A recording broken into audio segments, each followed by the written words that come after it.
Where Go The Beatles, com Leonardo Conde de Alencar. E hoje, como vocês sabem, teremos a segunda parte do especial de comemoração dos 50 anos do álbum Sgt. Pepper's Lonely Hearts Club Band. E já vamos começar direto com um take alternativo de Strawberry Fields Forever, que não foi lançado na caixa comemorativa dos 50 anos. Trata-se do take 6. E logo depois, vamos ouvir o take 26, que é a parte rápida do master, mas numa versão diferente da que saiu na caixa. A versão da caixa traz o take 26 numa versão que omite a primeira estrofe. Você ouve o início totalmente instrumental e os vocais só entram no refrão. Esse mix, feito na época em dezembro de 66, os vocais do John aparecem desde o início, com Living Is Easy With Eyes Closed, completando a sequência com mais duas surpresas. E terminamos a primeira sequência da parte 2 do especial Sgt. Pepper's 50 anos aqui no Where Go The Beatles na Route 66. Ouvimos uma versão a capela de She's Leaving Home. Aliás, em toda a sequência da edição de hoje, a gente vai ouvir uma música do Sgt. Pepper só com os vocais. Antes de She's Leaving Home, ouvimos uma versão instrumental de Lovely Rita, mixada por este que vos fala, a partir do multitrack do Rock Band. E antes começamos o programa com dois takes alternativos de Strawberry Fields Forever que não aparecem na caixa. A segunda foi o take 26, um remix mono feito na época. Esse remix mono ficou durante um bom tempo sendo considerado como o mix mono best. Ou seja, se o John não tivesse resolvido juntar a versão lenta com a versão rápida, certamente essa versão teria sido o master do single. E como eu falei, na caixa saiu esse take 26, mas num mix estéreo em que os vocais só aparecem a partir do refrão Let Me Take You Down. Nesse mix mono, os vocais do John aparecem desde o princípio, com Living Is Easy With Eyes Closed. E a gente começou com o take 6. Esse take 6, ele nada mais é do que o take 7, só que com os vocais single tracked e sem a presença de alguns dos instrumentos que foram colocados depois. Bem, gente, eu acho que é uma hora apropriada para a gente começar a falar sobre como era o processo de gravação dos Beatles na época do Sgt. Pepper. Ainda mais porque esse trabalho do Giles Martin, de remixar o Sgt. Pepper, está dando muita polêmica. Muita gente falando, poxa, será que ele precisava remixar? Remixar a obra dos Beatles é um sacrilégio, sem necessidade. Então eu vou fazer aqui uma rápida explicação de leigo para explicar mais ou menos como é que funciona isso tudo. Bem, em 1967 os Beatles ainda trabalhavam numa mesa de 4 canais, num tape de 4 canais. Eles começaram a gravar nesse sistema em 63, com a Wanna Hold Your Hand. Só que de 63 a 66, um tape de 4 canais para eles era mais do que suficiente, porque eles utilizavam os instrumentos básicos e eles não precisavam mais do que 4 canais. Só que em 67, com o Sgt. Pepper, eles começaram a querer inserir mais instrumentos nas suas músicas. Eles começaram a querer inserir mais piano, teclados, melotron, cravo, orquestras, instrumentos de sopro, instrumentos exóticos. E 4 canais começou a ficar muito pouco para eles. E aí eles começaram a utilizar um procedimento chamado Reduction Mix, ou seja, redução. O que era a redução? Seguinte, por exemplo, eles gravavam uma fita de 4 canais, eles preenchiam esses 4 canais, e aí, para continuar gravando, eles passavam essa fita de 4 canais para uma outra fita, copiavam essa fita para uma outra semelhante de 4 canais, só que em vez de copiar igual, eles juntavam esses 4 canais num só canal da segunda fita. E assim eles liberavam 3 canais vazios da segunda fita. Aí eles continuavam gravando, preenchiam os 3 canais da segunda fita, e quando essa segunda fita já estava completa, dependendo se eles queriam continuar gravando ou não, eles passavam essa segunda fita para uma terceira, reduzindo também esses canais e assim sucessivamente.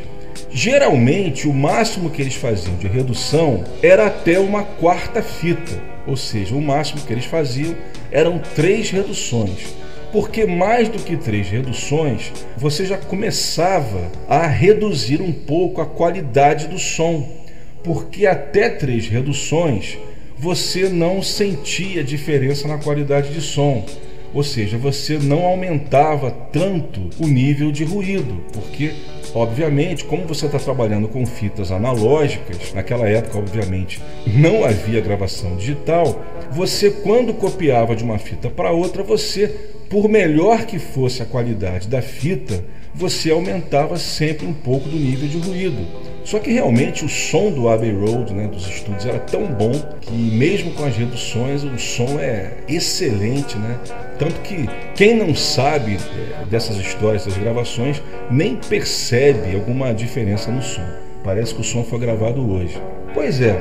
E quando eles faziam a redução, eles costumavam, por exemplo, então se uma fita tinha o nome de Take 6, quando eles reduziam para uma outra, por exemplo, se a fita se chamava Take 6, quando havia uma redução, essa nova fita passava a se chamar Take 7, apenas para fazer uma diferenciação, que é o caso dessas Strawberry Fields que eu toquei. O Take 6 era uma fita, eles fizeram uma redução, o John colocou mais um vocal, fez um double track, o Paul adicionou um baixo, o John também adicionou mais alguns instrumentos, um piano, e assim chamaram de Take 7, que foi o master utilizado na primeira parte da versão do single, né, na versão famosa, que é a versão que também saiu na caixa e que já havia saído antes do Anthology Volume 2.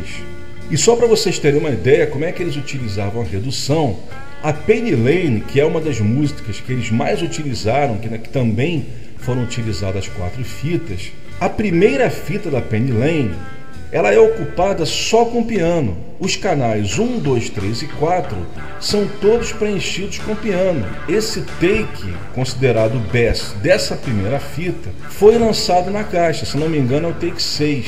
E a partir daí eles foram fazendo as reduções para poder incluir mais instrumentos até chegar no take definitivo na última fita. E o que o Giles Martin fez? Aí que vem a parte mais interessante. Bem, com a tecnologia de hoje, ele consegue pegar todas essas fitas e ele sincroniza no computador. Então, por exemplo, uma música em que foram feitas, digamos, 3 reduções, há 4 fitas de 4 canais. 4 vezes 4, 16. Então nós temos aí 16 canais. O que o Giles Martin fez foi pegar esses 16 canais pertencentes a fitas diferentes e sincronizar tudo numa fita, digamos assim, digital, de um computador. E aí você consegue coisas sensacionais, que na época eram impossíveis. Então hoje em dia é tudo feito digitalmente, não existe mais fita magnética, né? Tudo computador. E aí nos softwares mais avançados ele consegue mixar a partir dos 16 canais. E quando você mixa a partir de 16 canais separados, você tem uma possibilidade de criar um panorama estéreo bem melhor do que quando você mixa a partir de um multitrack de 4 canais. Se você tem um multitrack de 4 canais, o que você faz? Você coloca o canal 1 à esquerda, coloca o canal 2 à direita, o canal 3 no centro e o canal 4 você escolhe ou à esquerda ou à direita ou no centro. Ou seja, você tem instrumentos que não se separam mais. No caso que eu falei sobre a Penny Lane, aqueles 4 pianos da primeira fita, eles vão estar juntos na versão estéreo original. Não tem jeito de separar. Na versão nova, o Giles Martin conseguindo separar todos os canais, quando ele fez o novo mix, no panorama, né, no panning, né, como eles chamam, você já vai ouvir todos os pianos. Se você ouvir então de fone, você já vai conseguir perceber todos os pianos que foram gravados na música com uma clareza bem maior, porque eles estão separados no panorama estéreo. Então, a diferença para o remix e a versão estéreo original basicamente é essa. Quando você ouve principalmente de fone, você consegue ouvir todos os instrumentos gravados em todas as fitas, todos eles separados. Instrumentos ou vozes que na versão estéreo original estavam para sempre juntos. Agora, é claro que eu também concordo que você não deve substituir. Eu sou contra quando você faz uma remixagem para substituir uma mixagem original. Por exemplo, se você tirasse o Sgt. Pepper estéreo de catálogo e substituísse pelo remix, eu também seria contra, porque eu acho que o original é o original. Mas como um item extra, um item para você adicionar à sua coleção, eu acho muito legal, eu acho bem válido. Afinal de contas, quando você lança um item desse, comemorativo, você tem que fazer algo diferente. Então, se você não colocar algo que seja realmente chamativo, que seja diferente daquele outro Sgt. Pepper que existe em catálogo, você vai fazendo uma coisa igual. Então eu acho que a ideia do remix é bem válida. A única coisa que eu acho que eu faria diferente era que eu colocaria também na caixa a versão estéreo original, apesar dela existir no CD standard, separado, mas apenas para ficar um negócio mais completo. Já que incluíram a versão mono, eu também incluiria a versão estéreo original como um quinto CD para ficar uma coisa mais completa. Tirando isso, eu achei bem legal. E agora, nessa segunda sequência, também vamos homenagear outro grande disco dos Beatles que também está comemorando 50 anos agora em julho. Estamos falando do single All You Need Is Love. All You Need Is Love foi composta pelo John Lennon especialmente para a participação dos Beatles no programa Our World da BBC. Bem, esse programa foi simplesmente o primeiro programa transmitido via satélite no mundo.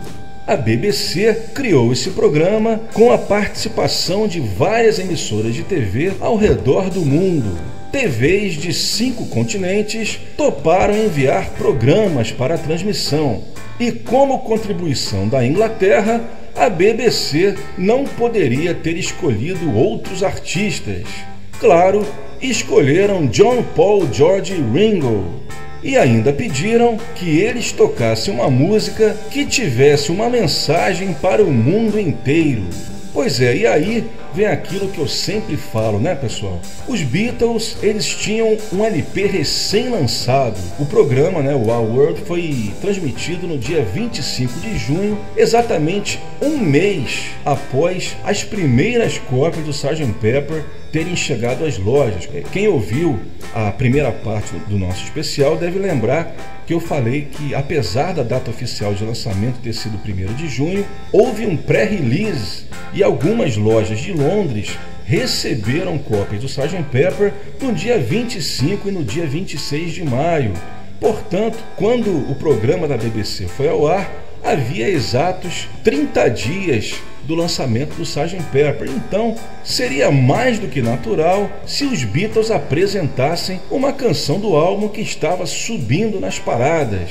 Pois é, mas como eu sempre digo, para os Beatles, se o álbum estava lançado, ele já era velho, já era passado.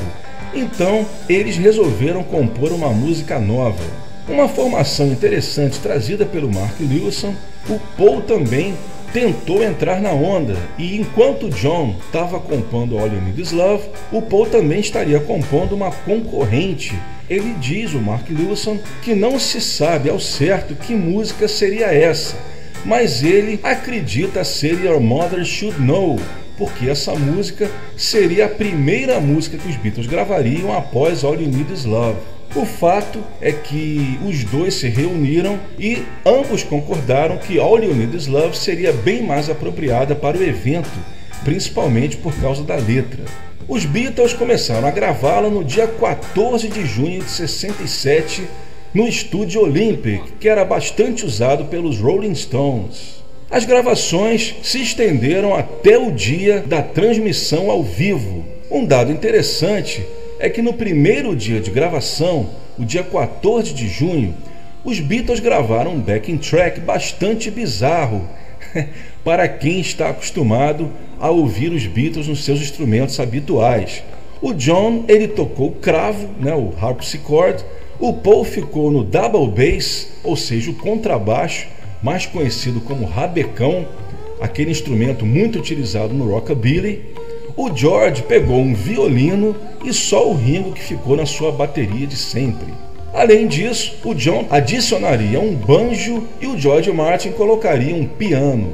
E no dia 25 de junho, na transmissão ao vivo, o último overdub, aí sim, foi a vez de entrar a orquestra, o baixo do Paul, a guitarra do George, incluindo o solo de guitarra, e os vocais do John Lennon, sendo que a orquestra foi regida pelo ex-guitarrista do Manfred Mann, Mike Vickers. O arranjo da orquestra foi composto pelo George Martin, mas como ele estava na sala de controle produzindo a gravação, ele pediu que o Mike Vickers regesse a orquestra.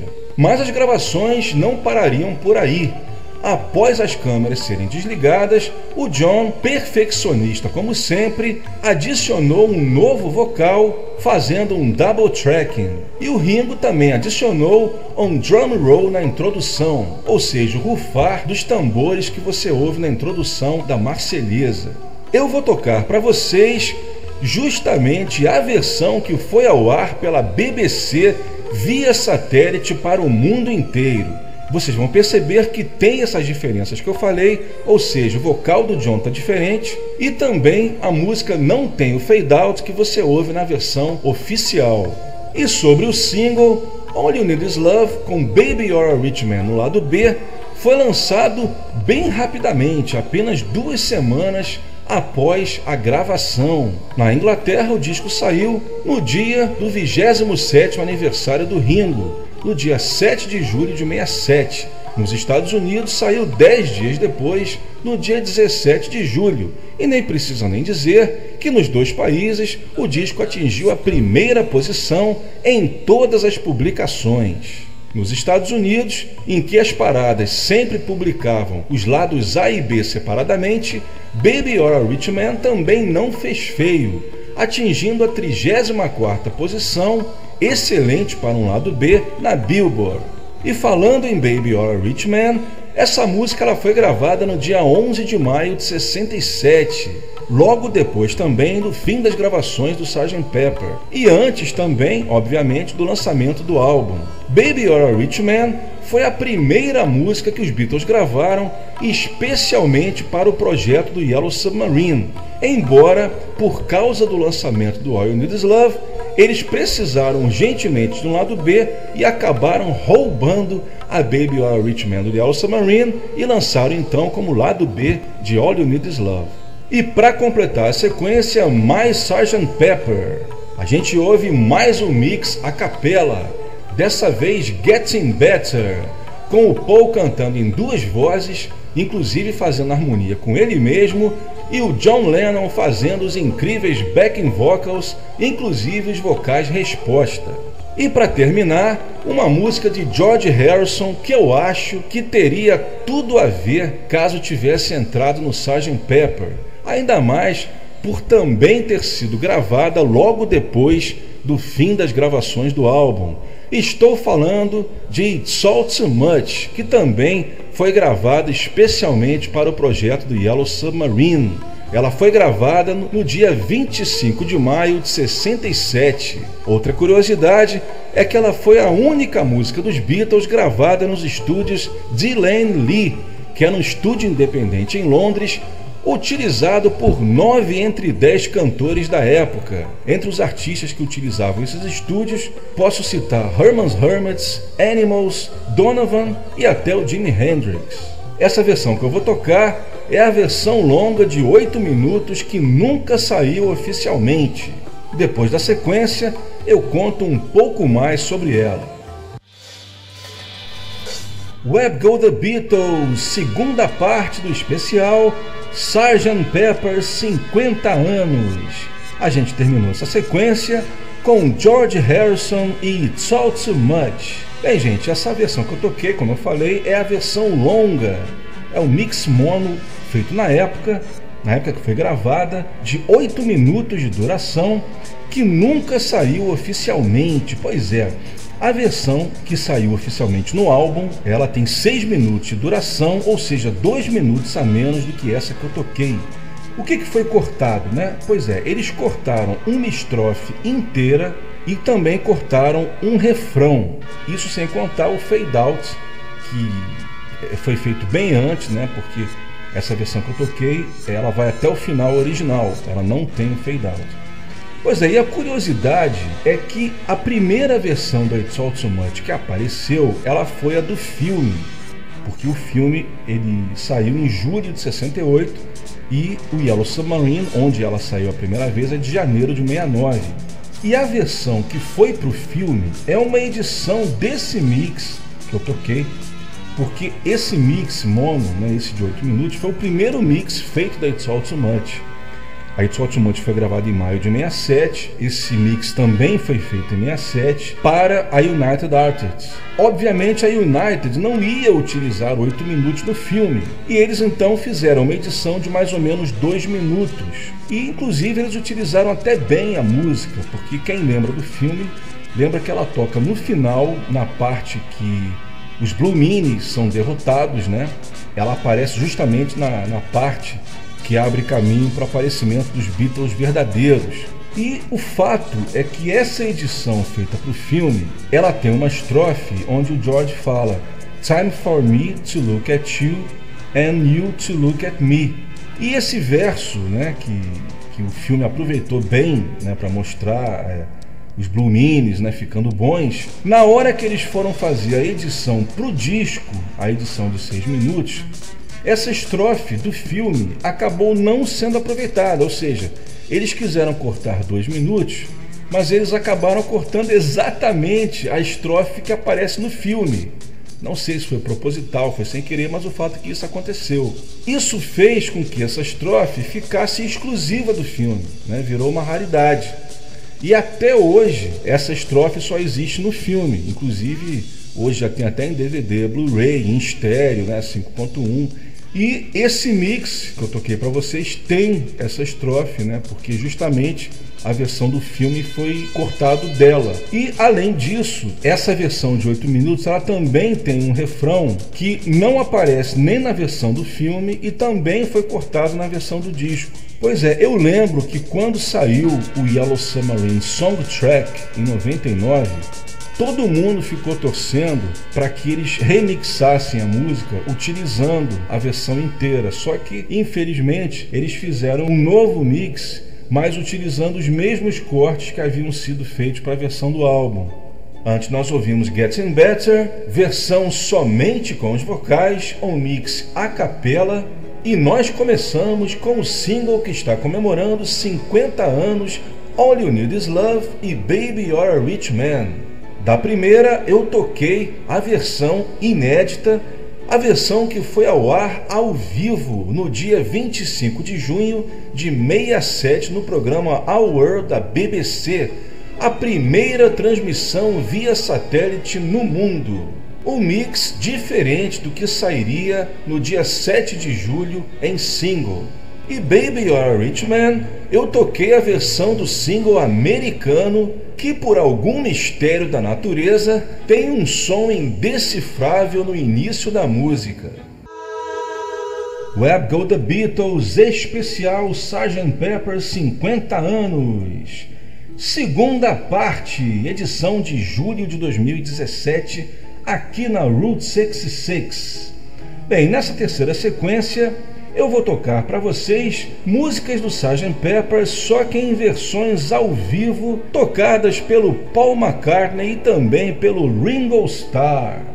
E eu vou começar com o medley, né, que abre o álbum Sgt. Pepper's Lonely Hearts Club Band, With a Little Help from My Friends, uma versão que muita gente sempre sonhou em ouvir e que, graças a Deus, aconteceu no dia 27 de janeiro de 2014, durante as gravações para o espetáculo feito pelo Grammy em homenagem aos 50 anos da chegada dos Beatles nos Estados Unidos. Esse espetáculo foi ao ar exatamente no dia 9 de fevereiro de 2014, o dia em que se completava exatos 50 anos da clássica apresentação dos Beatles no Ed Sullivan. Em seguida, Getting Better, ao vivo em Denver, no dia 7 de maio de 2002, que saiu primeiro no álbum Back in the US e depois também no álbum Back in the World.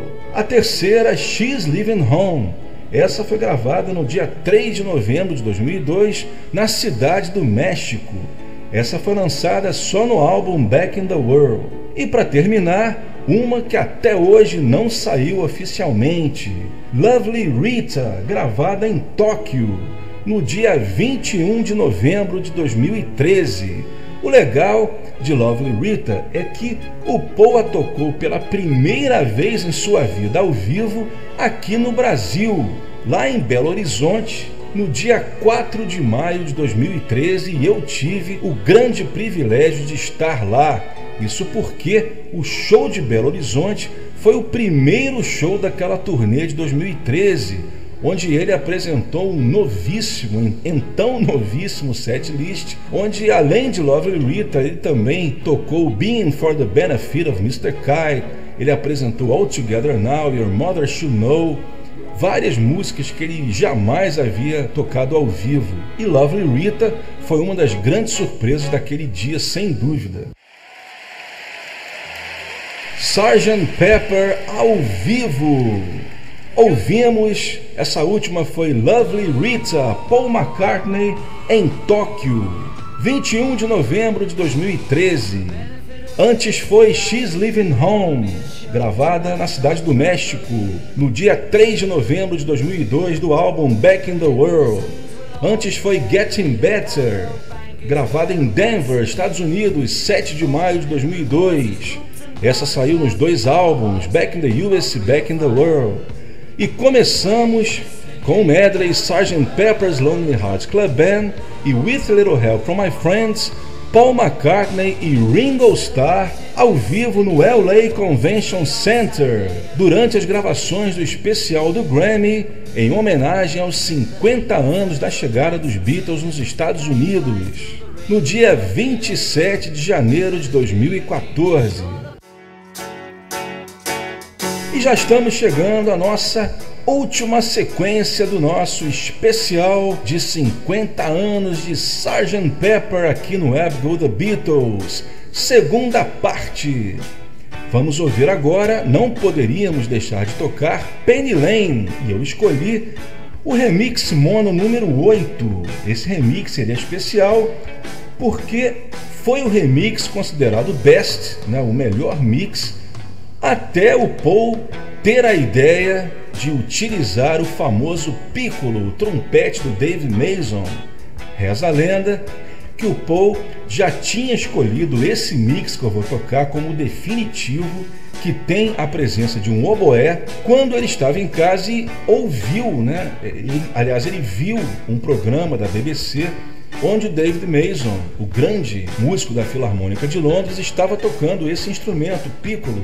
E ele, de repente, teve a ideia, eu quero esse instrumento na Penny Lane. No dia seguinte mesmo, ele conseguiu contactar o David Mason e no mesmo dia ele estava lá em Abbey Road para gravar. E aí, depois de gravado, ele teve obviamente que fazer um novo mix, né? E esse mix acabou nos arquivos de Abbey Road, mas acabou também aqui no Abbey Road The Beatles, e eu vou tocá-lo para vocês, conhecido como remix mono do oboé, remix mono 8. Em seguida vamos ouvir o Take 1 de Lucy in the Sky with Diamonds, esse sim, presente na caixa dos 50 anos, que está aí vendendo como água, tendo chegado em primeiro lugar na Inglaterra e em terceiro na Billboard. A terceira, mais uma versão a capela, dessa vez Sgt. Pepper's Lonely Hearts Club Band Reprise. Uma sensacional harmonia em 3 vozes de John, Paul e George. E para terminar, não poderia deixar de ser a Day in the Life, numa mixagem estéreo feita por Leonardo Martin. Dessa vez não é do multitrack do Rock Band, mas do multitrack do próprio Abbey Road, que foi disponibilizado na internet há alguns anos, não me perguntem como. Bem, eu fiz esse mix omitindo a orquestra para a gente conseguir perceber com mais clareza os instrumentos dos próprios Beatles, e o mais interessante desse mix é que ele tem a presença do piano chamado Jungle Piano do George Martin, que toca na introdução, que depois seria omitido nas mixagens finais, tanto a mono quanto a estéreo. E também nesse mix a gente consegue perceber com mais clareza os vocais do Paul durante a parte dele na música, principalmente no Scat Singing, que vem depois do I Went Into a Dream e um pouco antes também da entrada na volta do John. E assim terminamos mais uma edição do Where Go The Beatles. Hoje tivemos a segunda parte do especial 50 anos de Sgt. Pepper. Where Go The Beatles, com Leonardo Conde de Alencar.